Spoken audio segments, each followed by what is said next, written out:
Hi everyone, this is Miss Alyssa. I am the owner of Utah's Communication Connection, a private speech therapy practice, and I also write the blog SpeechChick.com that offers tips and tricks on treating children with communication disorders. Today I wanted to share with you my hand cues that I use for treating children with speech issues, especially apraxia of speech. So they look something like this. I'm going to start with the vowels. We have ah, e, oo, I.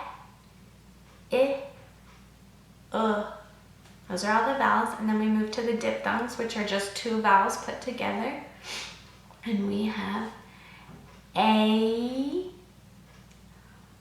I, o, ow, ew.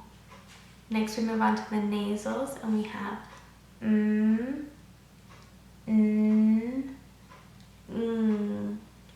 Then we have the voiceless fricatives, which are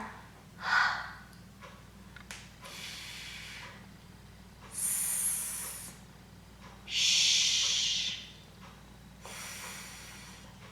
and the voiced fricatives, which are z,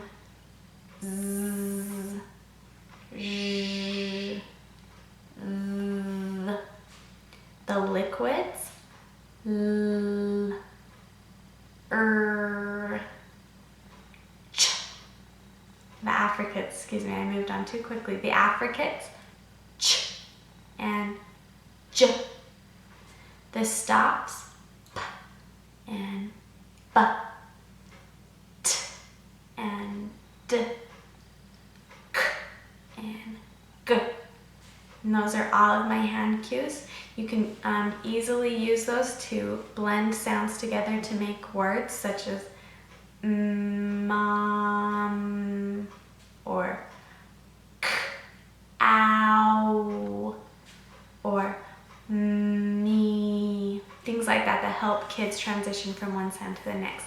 So be sure to check out my blog, SpeechChick.com, for more tips and tricks on treating children with speech and communication disorders. Thanks so much. Bye-bye.